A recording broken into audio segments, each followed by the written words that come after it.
you're denying the reality of what people feel today and what people No, I'm not think denying today. it. I'm saying that it's misguided.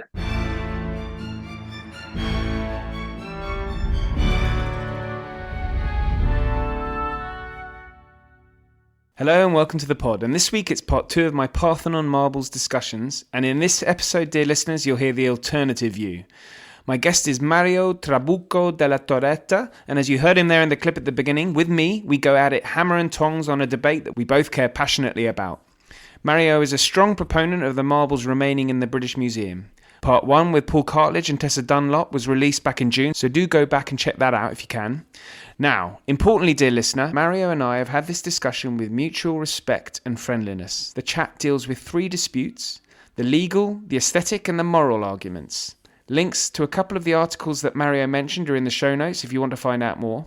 Mario is working on a book, so I look forward to reading that. Coming up, I've got the former head of the army, Lord Dannatt, and Robert Lyman discussing the future of the army between the world wars and today. I'm chatting the British Empire with Matthew Parker, and there's plenty more great history to come.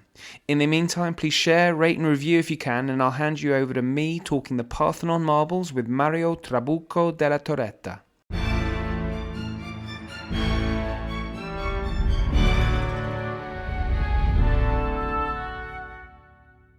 Mario Trabucco della Torretta. I hope I've got that right. Welcome to Perfect. the podcast.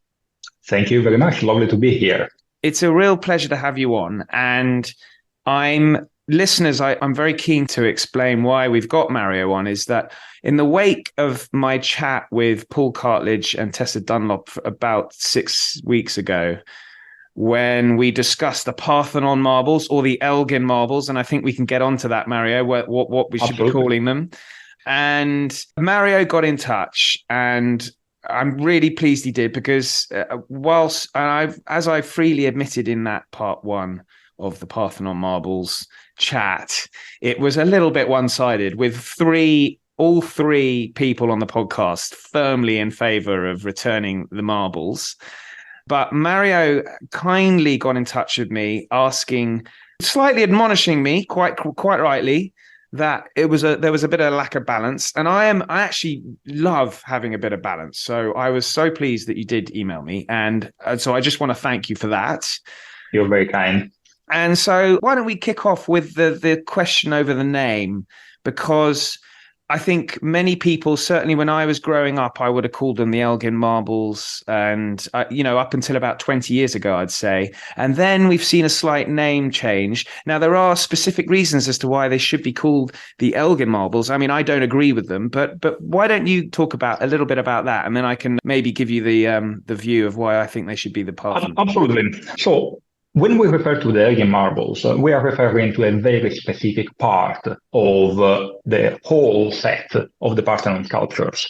So the Parthenon, as everybody knows, had the frieze going all around the cella, and it had 2 pediments with all the sculptures from the pediments, and it had all a series of metopieces going above the columns all around the temple.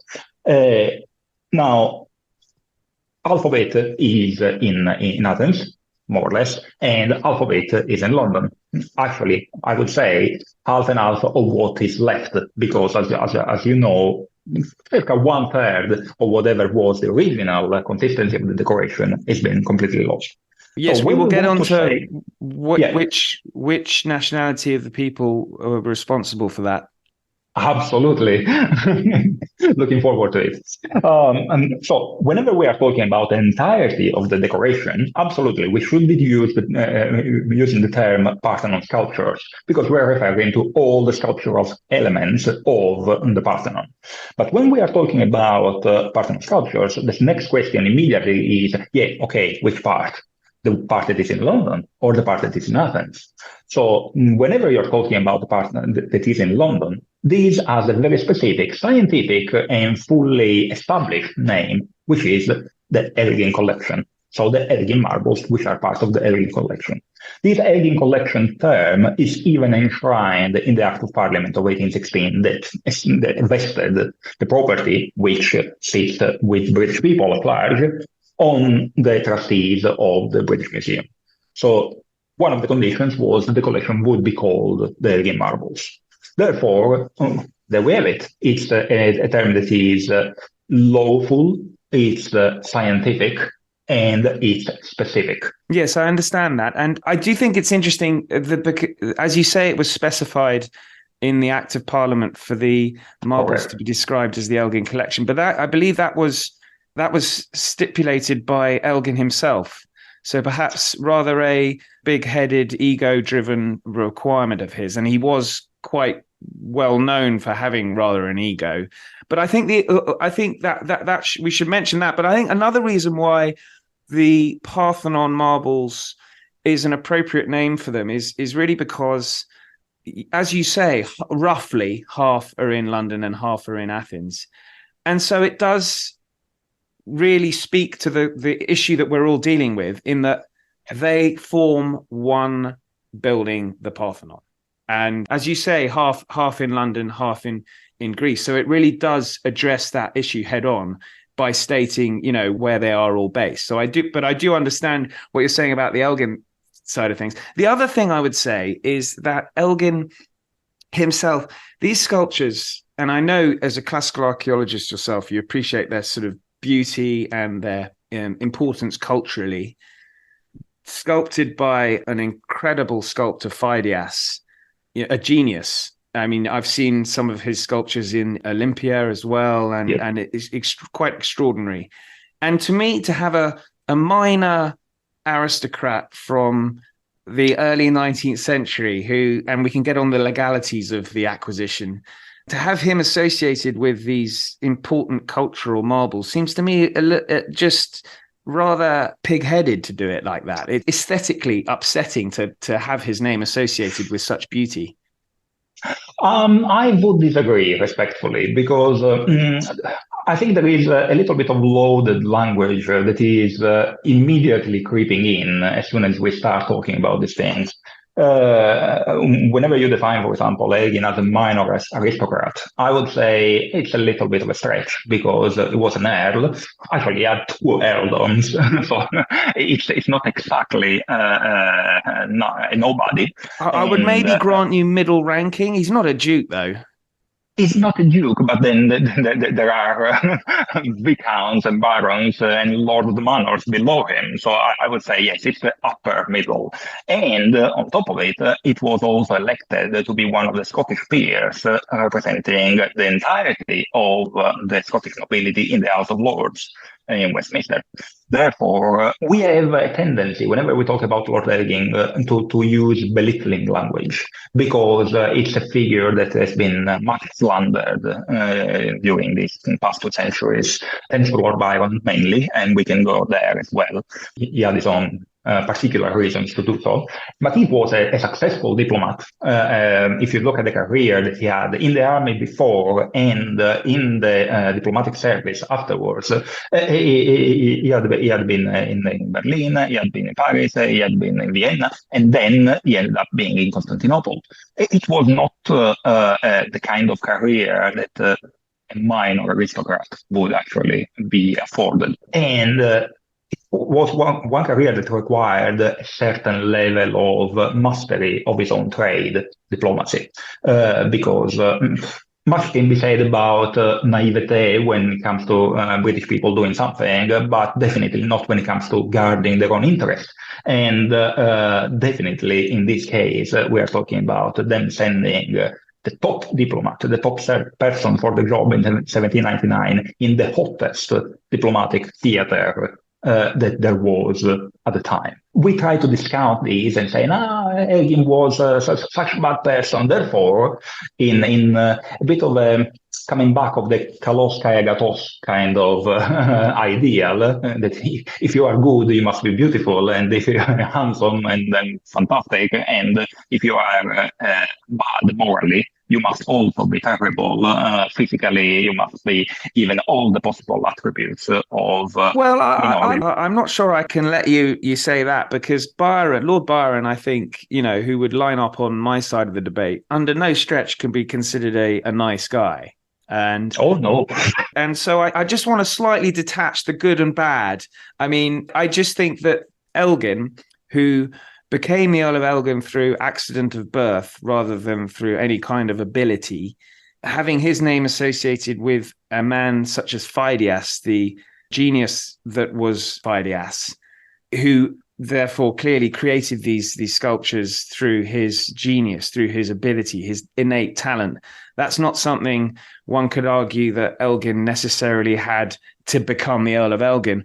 As you say, perhaps he was an effective diplomat, but what is he now known for? An act of taking these sculptures from Athens. His diplomatic achievements have been rather overshadowed. Perhaps you would agree with me that if we rename them, we can allow Elgin's diplomatic achievements to be returned to him. No, I'm not sure that this is fair, to be honest, because the fact of bringing the Elgin Marbles to London is an achievement in itself, and it's something that, again, has been given a very bad rep all over these past 2 centuries because of Byron in the beginning, because of a meditated and methodic campaign of slander conducted by the Greek government and the Greek intelligentsia, and in part also the ideologic left, in a way, of even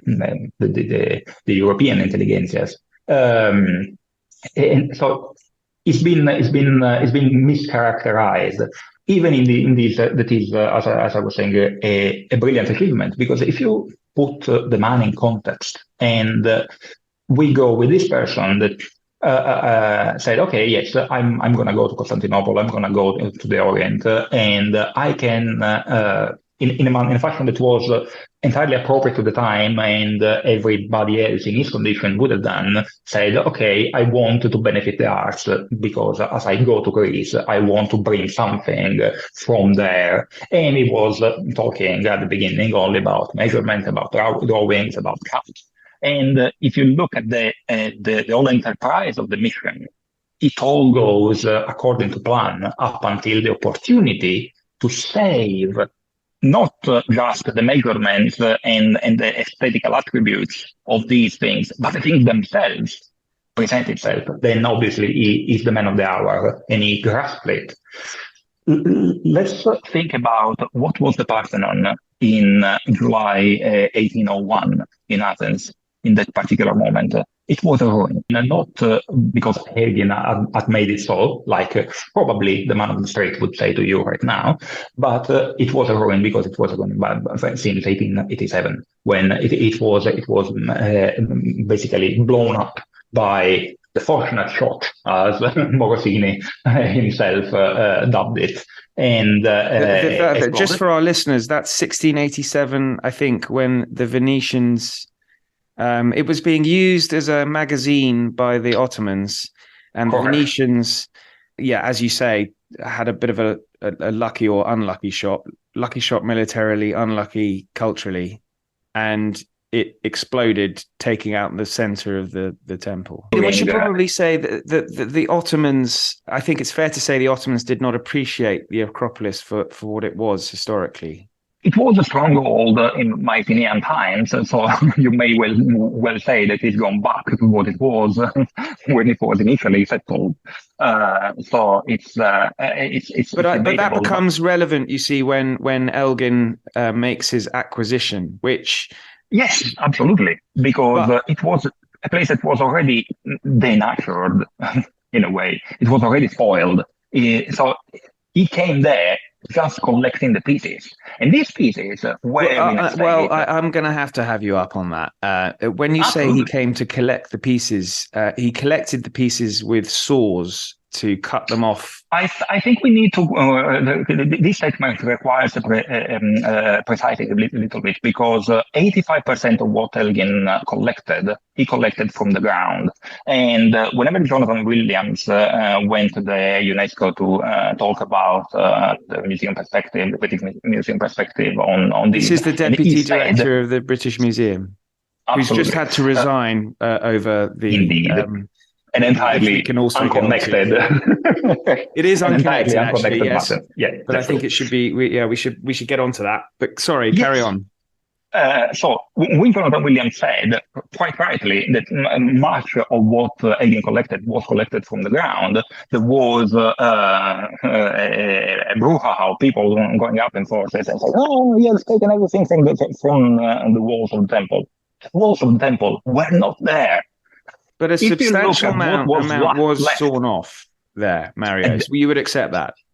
Yes, obviously, he did what everybody was doing before him. This is where I think we can look into the legalities of the at best they are questionable.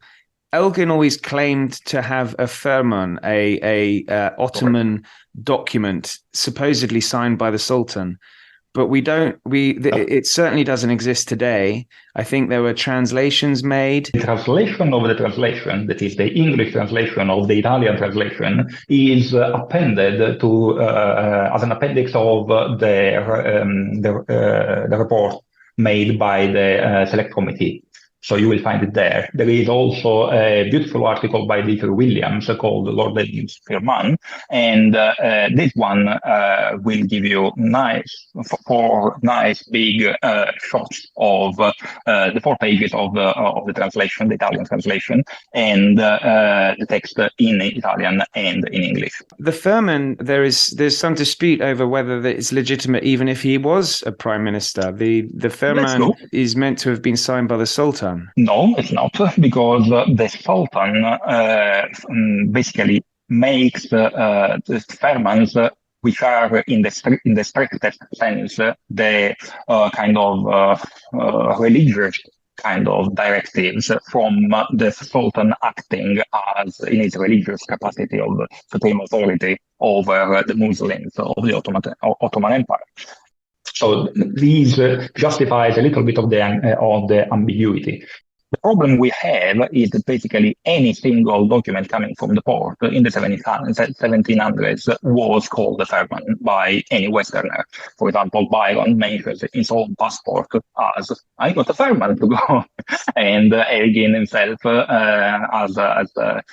a firman to get his in-laws to travel safely and get passage to Athens whenever they want to visit.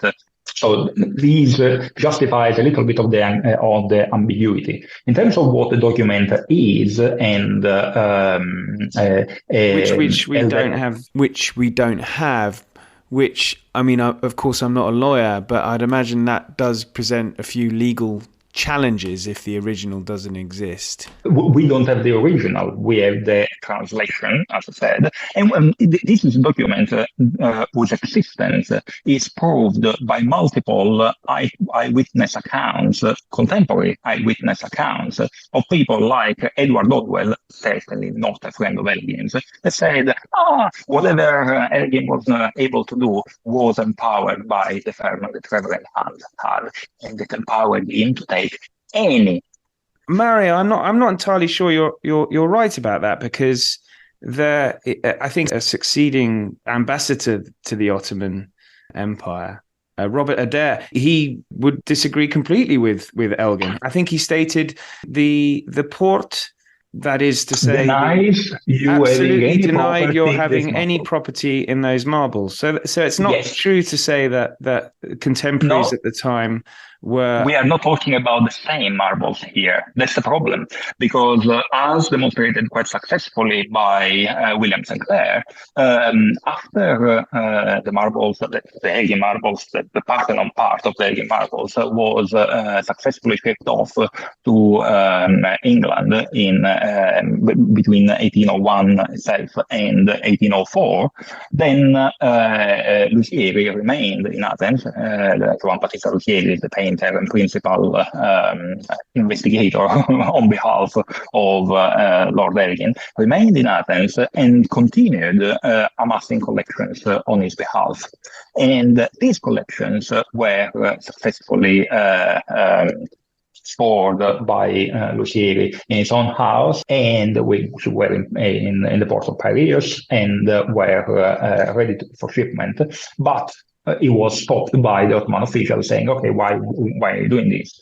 If you consult the documents from the Ottoman archives put together by Eldem and by also seen by Elena Korka and published by both. There are documents from the other side where the officials prepare a report for the Sultan saying they request the release of these marbles.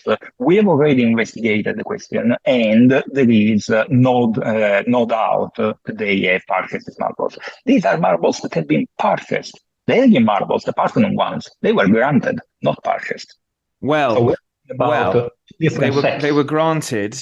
There were, I think, as we've been talking about, there is dispute over this granting. However, Elgin himself put in a claim to the House of Lords for expenses, and in the chit that he had written to the House of Lords, he claimed for presents he had given to the Ottomans to the value of around about £2.5 million today, which I think it is perfectly reasonable to view those presents, which was claimed of the UK taxpayer, as effective bribes. No, because what you are quoting here is the introduction of Catherine Titi's new book about the Parthenon Querelle,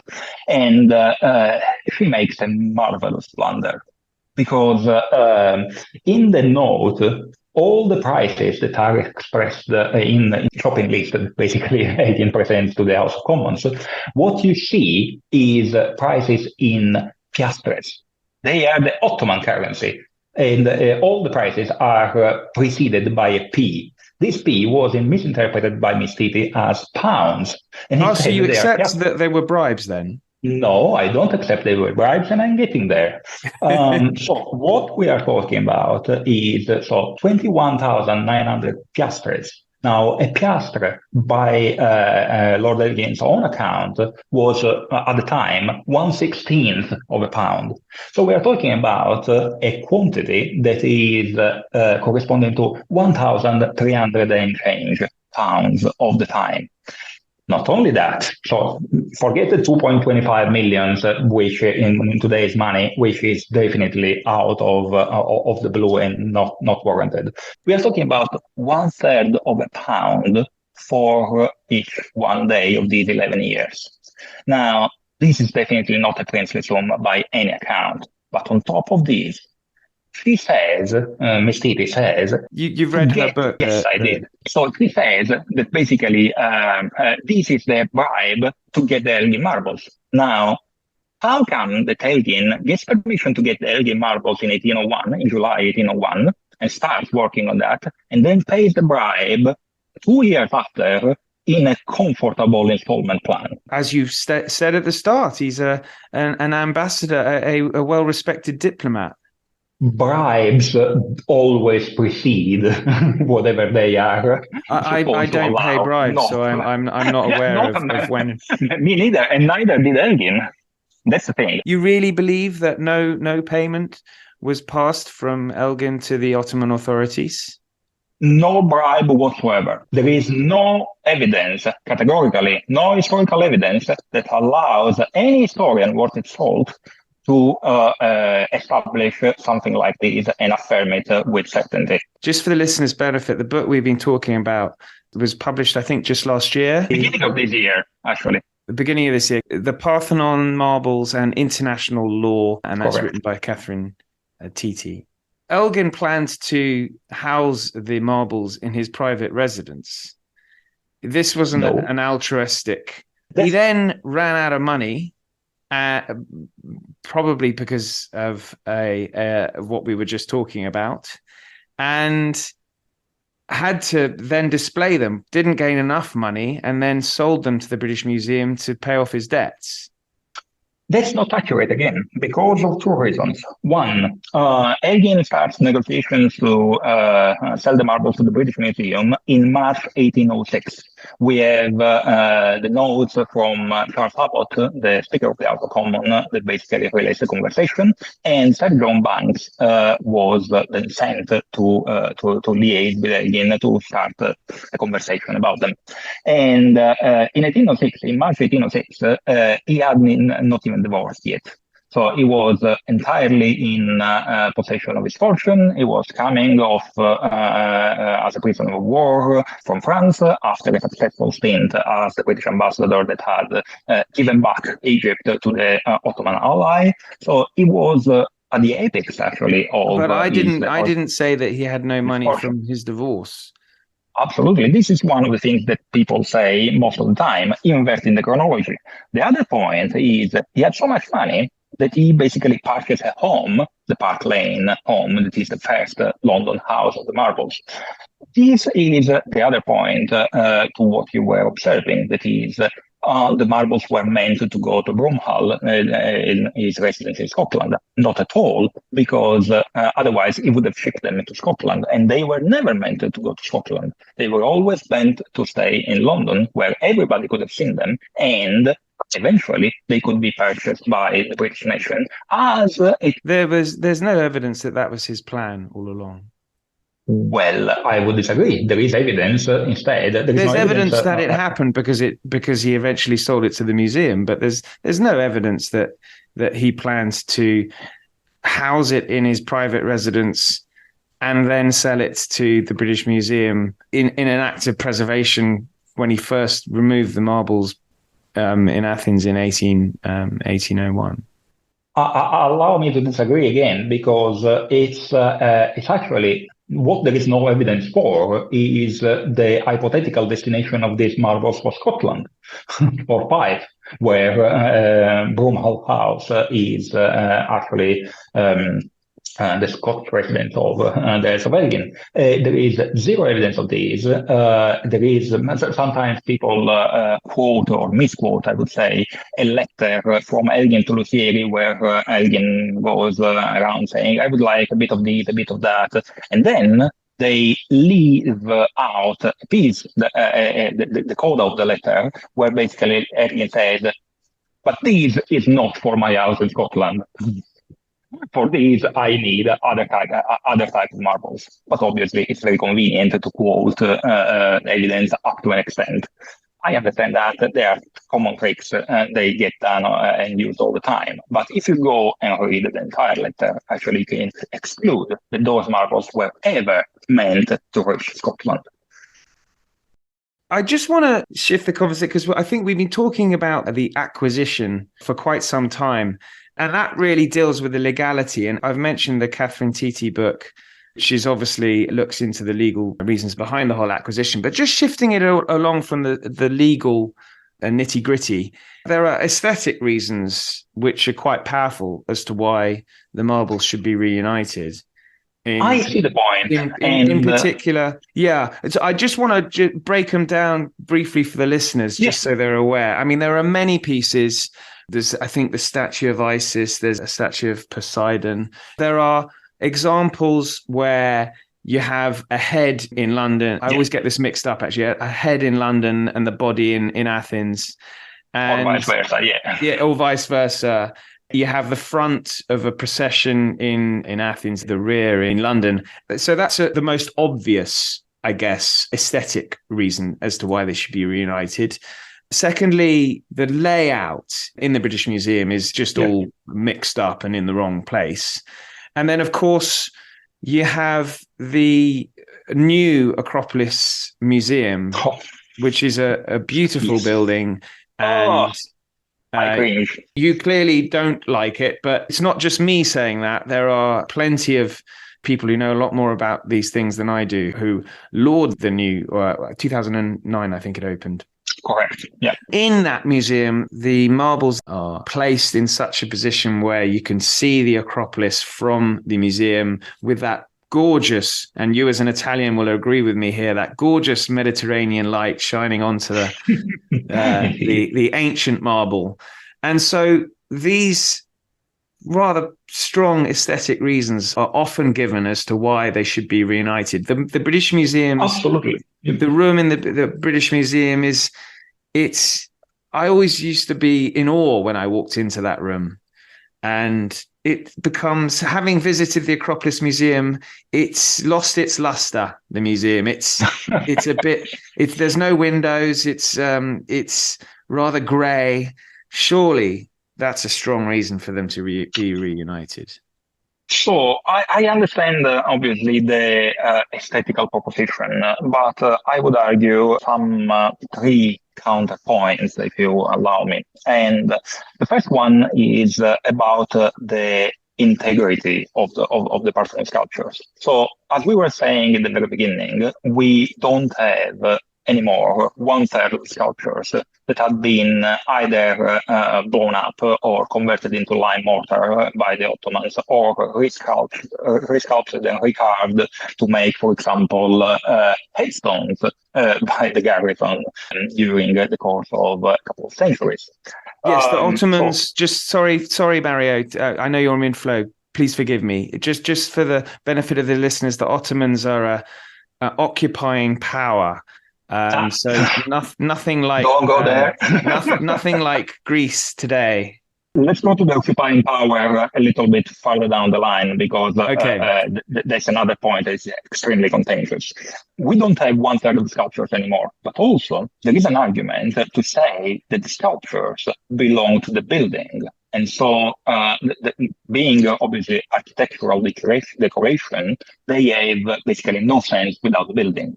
So what we are saying is that we want to put only one third of the sculptures together with the other third, but not together with the building.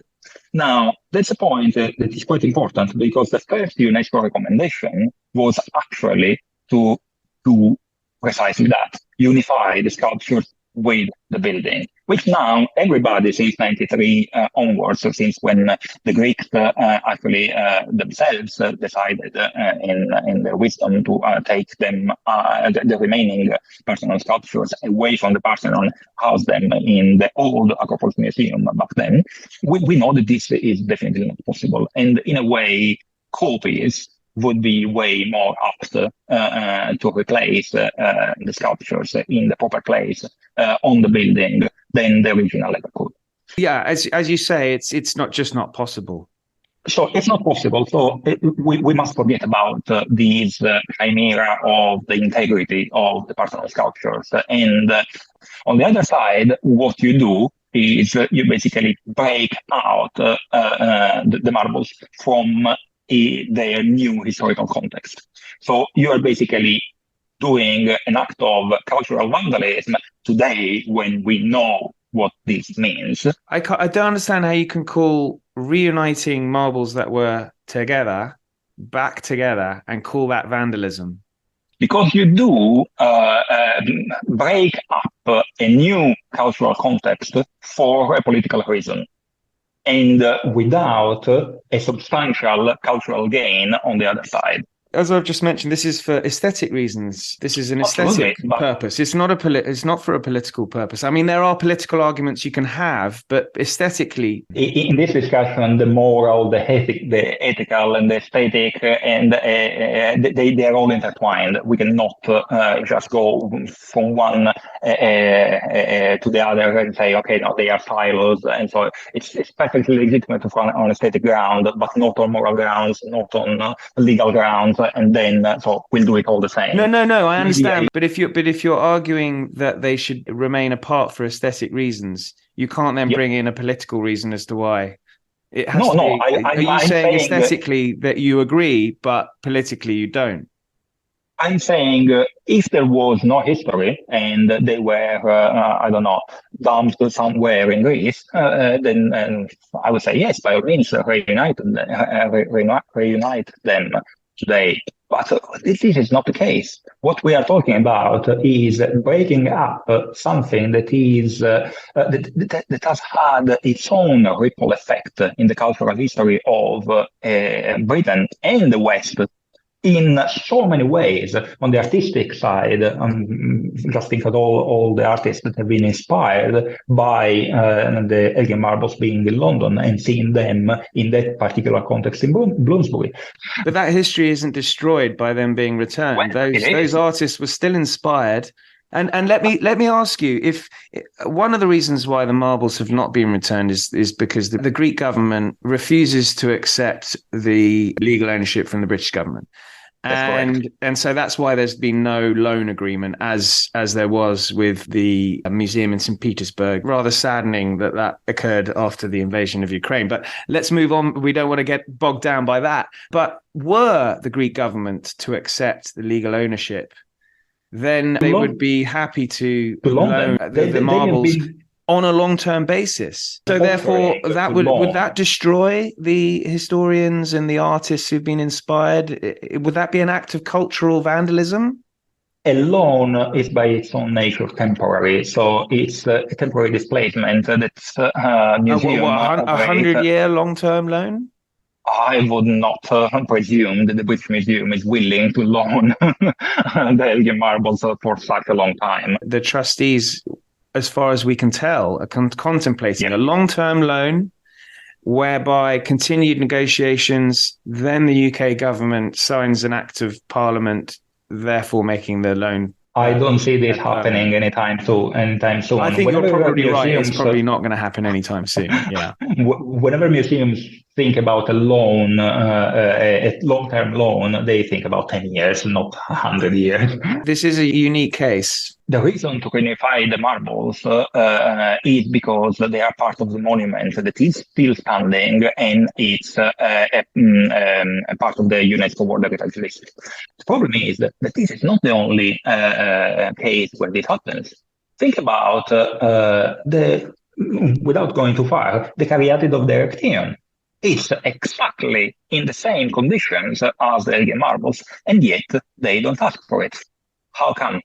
Then I would say the reason that they don't is that the Parthenon, more than the Erechtheion, is within the cultural soul of Greece. The Parthenon, of all the buildings in part of Pericles' building program, was the most prominent. It's the biggest one. So it's more, instead, it should be interpreted as a thesauros. So basically a treasure house, like many Hellenic sanctuaries have, where people basically would collect all the offerings to the gods. I don't even think that really changes the debate in any way whatsoever, because it's there for its cultural significance. You know, the sculptures, the frieze, what's depicted. Is it the numbers of men killed in the Battle of Marathon? Is it?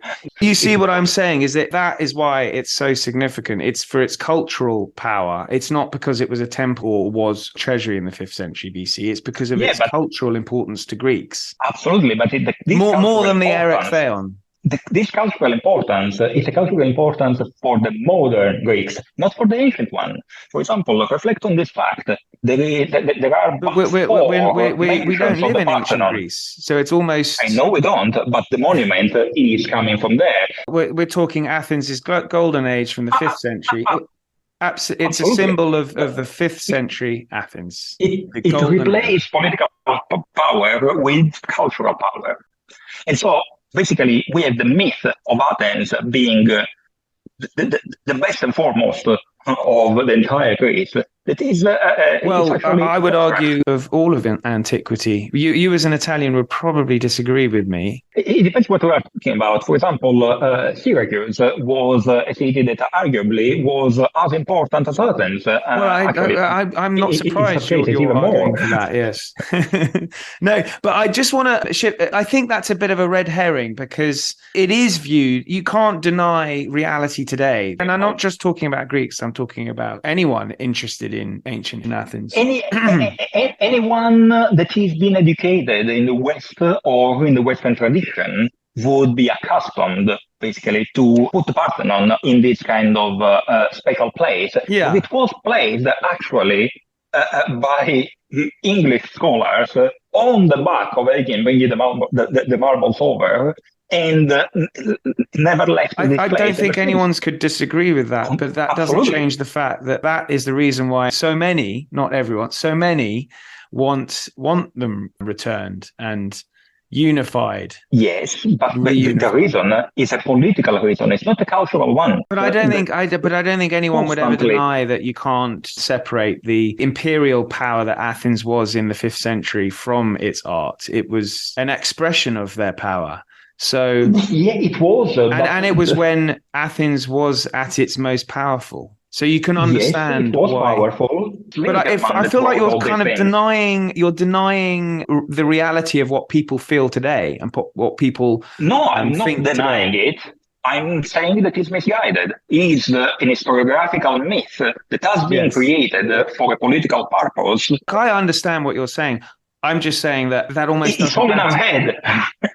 As we've established for the aesthetic reasons, which are quite powerful. No, because if we were to establish value, so it's not just political. Is my point. For aesthetical, I don't buy the aesthetic reason, because the problem is if it were all about aesthetics, they would build a nice, beautiful canopy on top of the Parthenon and would put the sculpture there, not in a museum 300 meters away from it. Or in a museum, 1,500 miles away from it. 1,500 or 15 doesn't matter. Doesn't make any difference. It's the tax. Well, actually, I don't agree. I don't think we're going to. Well, obviously, we're not going to agree. But I think having them so close, where you do see the sun, the gorgeous Mediterranean sun, on that marble that is just looks almost. It's extraordinary with the light, and in that the museum that you're not so keen on, which places the Parthenon, the pieces in their correct order, which the British Museum doesn't do. Let's talk about the museum for a moment, because it's an interesting point that you make. Yes, I agree that the Acropolis Museum is a very modern museum that has all the facilities, that doesn't have any leaking, and does have beautiful windows, etc., etc. But it's a museum that has been built in 2009, as we were talking, as we were saying minutes ago. On the other side, the British Museum, in the display of the Elgin Marbles in the British Museum, are much, much older. The way we are looking at the Elgin Marbles in the British Museum, in the Duveen Gallery right now, has been designed in the early 30s. So, of course, there is a very big difference in the way they are displayed. And if we were making a new museum, maybe it will happen at some point, a new display in the British Museum nowadays, in the 21st century, of course they will be displayed in a very different way. Well, Mario, we don't need to. There's one in Athens already. We don't need the one in Athens. The one in Athens, on the other side, is a very ideological museum. The very way it has been designed is a way that basically says, okay, let's start from art. We're going over time, so we'll probably I'll only give it another 10 minutes. We could stay forever. Yeah, I know. I think we could. But so we've done the kind of legal, we've talked about the aesthetic. Yep. There is this moral argument which is given, and one thing I should mention actually is that when we get polling, I'm sure polling in Greece is obviously heavily in favor of their return. Once in 2014. Yeah. Astonishing. But I think even in this country, in Britain, I know there was a poll done this year. The full detail of the results hasn't been released, but there was a poll by YouGov in 2021 where 59%. I was looking at the figures of this poll. It's actually very interesting. When you drill into the socioeconomic categories of the participants of the poll, but it polled 7,700 people. That's a lot for a poll, YouGov poll. The results were that 59% of Britons believe that the marbles should be returned. 18% said that they should remain, and 22% weren't sure, didn't know.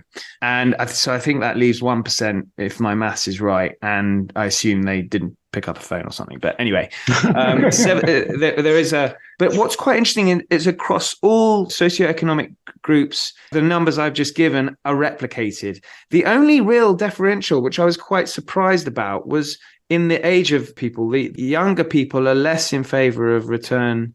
I mean, they're still in favor of return, so heavily.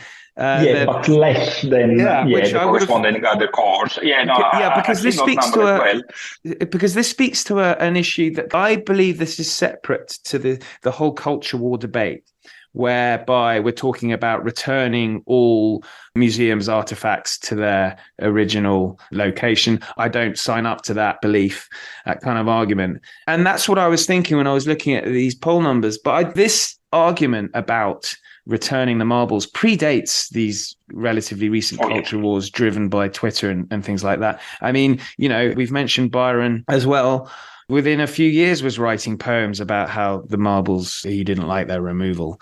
And I think the newly independent Greek government, we're requesting the marbles within not long after they gained independence from the Ottoman Empire. So would you agree that it's separate to the culture wars that we see today?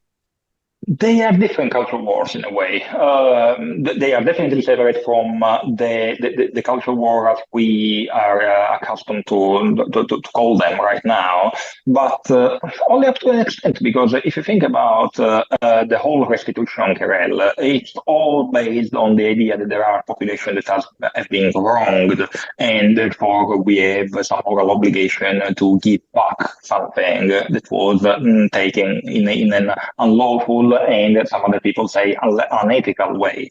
The problem with the moral case, and that's why I actually defined it on an article, the immoral case for restitution, is that basically trumps legality. It's only UK domestic. I'm talking generally speaking. I'm talking about international law. Okay, for example. When it comes to the marble, we have an aspect that is about the legitimacy of the permission that was given, and you were mentioning the occupying power. They were not occupying anything, because an occupation in international law is clearly defined. We had the Greek War of Independence beginning in 1821. Yeah, 20 years ago after Elgin. So how could he possibly know that? And I'm not saying he knew that there would be a war of independence. I'm saying I'm talking to your point about the Ottoman Empire not being an occupying power. I'm saying that if they weren't an occupying power, why was there a Greek War of Independence that lasted for 8 years, beginning in 1821? Do you think that England is occupying Scotland or Wales? It's an act of union voted for by the Scottish Parliament. So it was a democratic unification. The act of union is for Scotland, but not for Wales. There is no such act of union for Wales. Okay, well, we're going a long way back to England and Wales. There is a Plaid Cymru, a Welsh nationalist party, that if anyone wants to vote for, they can vote for them, and they would separate from England. That's not the case for the Ottoman Empire in Greece. And morally, I don't think you can hide behind it was under international law, the occupation was permitted. And what I find instead immoral is judging somebody based on something that he could not possibly have known, the law and the sensibility. I don't think we're judging Elgin here. We're talking about returning the marbles. And as I say, this is an argument that's been raging almost 100 years. Absolutely. Yeah, exactly. So it's contemporaneous. Yeah, although you may argue that there is a reversal of fortunes of the two positions, because when there was a debate in the select committee, the vote went 80 votes for the acquisition and 30 against the acquisition. If we were to do the same kind of count right now, probably would go exactly the opposite specular way. I think they're, in many cases, agreeing with what people were saying at the time, in that this... Which is the minority of people at the time, because Byron... Well, they didn't have YouGov, so we don't really know. I almost think you can separate the acquisition and really talk about an argument that this is an opportunity for Britain to... Greece is an ally of ours. This is an opportunity for us to use a piece of soft power that would make a firm step in a direction of international friendship and therefore would gain a bit of positivity in Britain. That doesn't cost the country anything. With the British Museum, I think only shows 10% of its artifacts. Every museum shows only Indeed. You free up a nice big room, and for all those artifacts that they're pretty sure they have, they're probably not entirely sure because they haven't done their cataloguing. We haven't even got on to whether the BM. Oh no, yes, we haven't. Which actually it's awful for the Greek government have behaved very well, have not immediately gone on the airwaves and argued that this is a reason for the return of the marbles. I think quite rightly. Yeah, they stopped just before. Lina Mandoni, the Greek Minister of Culture, has been very, very skillful, as she always is, as a politician, of course. It's a sensible move. And this is an opportunity for Britain to gain other artifacts held by Greece. You could say the Mask of Agamemnon perhaps could be on display in the Elgin in place of the Elgin Marbles. Things like that we haven't seen Absolutely. in this country. Be a wonderful opportunity, and at the same time we gain through soft power. The vast majority of British people are happy. The vast majority of Greeks are happy. Mario is not happy. I understand that. You say it's a win-win. I say it's not, because basically what you are saying is that the museum, instead of being a place where we study and display our own identity and what make us what we are, is instead a place of entertainment, where we should take in blockbuster exhibitions, entertain people, and we are done with it. But that would mean you wouldn't trust the curators of the British Museum, whereas I would trust the curators of the British Museum to pick exhibits that would be of very huge cultural significance and would show us who we are. I wouldn't just assume, they're going to replace it with a Damien Hirst exhibition showing the 1990s. If you let George Osborne lose, I presume that you may end up with that as well. Well, Mario, look, this has been it's been a long conversation, but I want to thank you for coming on. And I want to put links in the show notes for any publications that you're going to send me, and so listeners can read up further if they like. But I've really enjoyed chatting today. Thank you very much for your time. Thank you for having me. Thank you very much for listening, whatever your view of the marbles. Plenty more great history to come, as I mentioned at the start. And on Tuesday, I have a bonus on the history of running. So until then, thank you and good night.